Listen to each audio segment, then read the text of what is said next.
Welcome back to the Whiskey Explorer, where we discover the wonderful world of whiskey together. So tonight we've got another great bottle to explore and gives you guys some tasting notes on.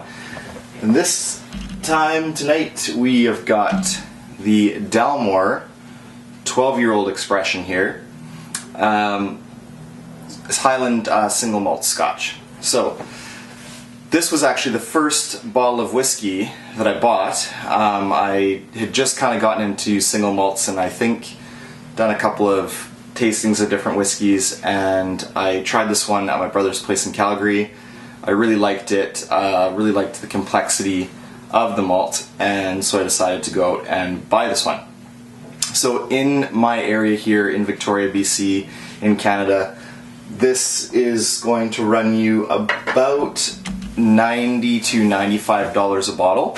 I actually got this one on sale at the BC liquor store for $80. So that, to me, at that time was pretty good value. So the interesting thing is that as I continued my whiskey journey, I didn't really like the Dalmore anymore. I found it was pretty one note, not super complex, and it didn't have any of that peaty characteristic, which I find tends to lend a whiskey its complexity. Or I find that the peated whiskeys rather have deeper complexity, more to discover there.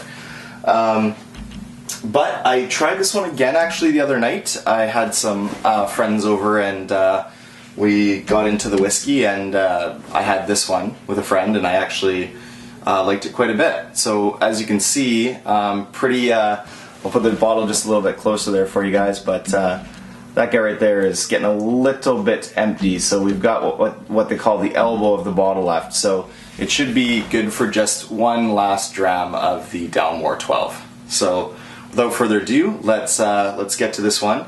And the Dalmore 12 years old is at 40%. So not great in terms of ABV. It also does have color added, so E150A, unfortunately, and it is chill filtered. So it doesn't check a lot of the boxes that I normally look for in a whiskey. But nevertheless, let's get to it. It's a pretty cool looking bottle. So we'll pour a little wee dram here. We'll probably finish this guy off here tonight. So a little cork sound there. Hopefully the mic picked that up.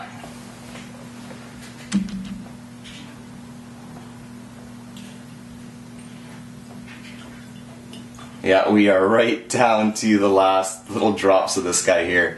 My buddy actually almost finished it the other night, but I said, oh, you know what, actually, can I give you a little bit of something else instead of finishing that one? Because I'd like to review it, and I do need a little bit left to do that. So looking just in the glass there at the color, pretty deep copper actually, medium to deep copper. So again, there is added color, so does it really matter? I don't really think so, because a lot of this in the dram, in the glass, could be just color, so we don't know. So on the nose, we'll give you some notes on the nosing here. So lots of caramel, butterscotch notes come out, which is again the malt influence. Cherries, black cherries come to mind right away when I smell the Dalmore. Maybe some other fruits as well in there. Maybe some dark plum, like deep kind of rich red and dark fruits for sure coming through. And a little bit, so there's a spice there as well. So I'd almost describe it as Christmas spices. So think like Christmas baking spices like nutmeg, cinnamon, those type of notes are coming through as well on the nose for sure.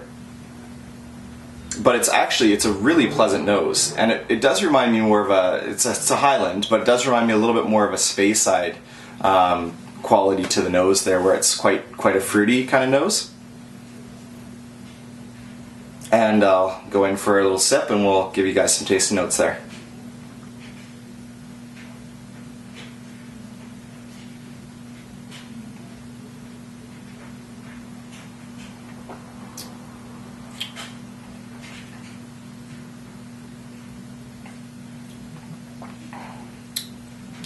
So immediately I get like the malt flavors that are pretty classic. So lots of caramel on this one. Not as much as, so on the nose I got some butterscotch as well, but right now primarily the dominant note I'm getting on there is caramel heavy, really caramel heavy. And there's a sweetness to this that sort of adds to a bit of an alcohol burn. So like I hate to say this as a tasting note, especially for a fairly premium whiskey, but I do get a little bit of nail polish remover taste to that one, which is not a good one. So like acetone or whatever, but not great on the initial sip there. Now mind you, this has had quite some time to oxidize. We bottled down this one today, so it's gone. So it's had quite a bit of time to oxidize and change flavors in the bottle there. So we'll go for a second sip, see if we can get something else there.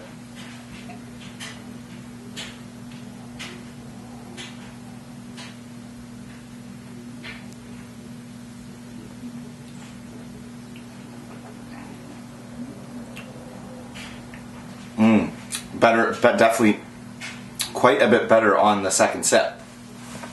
And I did actually get this in the nose, but I sort of hesitated to provide it as a note, but there's a rum flavor to this, like raisins, plums, like almost like a glacette raisin even. So there might even be a hint of a milk chocolate note in there somewhere as well.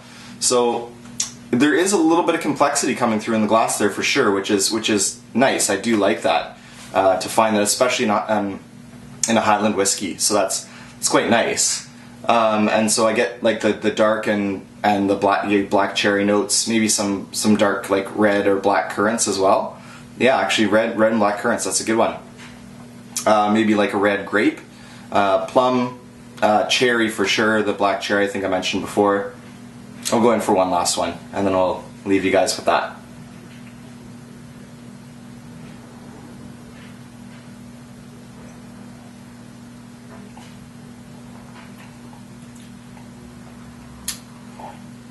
Not a good third sip. Nope. Although, on the third sip I did get, so I just got this now, actually just as it rolls around the mouth and sort of goes down the throat. I did get the note of like cigar, like more of a cigar, so like that leather-bound book sort of flavor to it that people sometimes find in whiskeys. So I think that's present as well, for sure. And you know, there's not a whole lot more to say to this one. I would say it's a very friendly whiskey. It's easy drinking. If you have friends that are over or friends that you want to introduce to whiskey, I think this is a good one. It could be a good one to start with. It's a good entryway. Certainly I don't think it's very challenging. So for you whiskey aficionados out there, or you know, if you're a little experienced and you want to get into a drown with complexity, I'd probably leave this one, especially at the price point. Getting back to that, at $90, I think there's better whiskeys out there for sure to explore, and I have always found that Dalmore seems to be, for what it is, overpriced, but that's just my 2 cents. So thanks again for joining me here on the Whiskey Explorer, and if you haven't done so already, please like the video, subscribe below, and consider contributing to the Patreon. So just added some tiers to the Patreon page there, so there'll be some rewards for you guys who sign up to support the channel, and that way I can fill my collection back up. I seem to be dwindling it down these days, so it'd be good to add some more expressions there and to explore some other whiskeys. So thanks very much, and Salancha.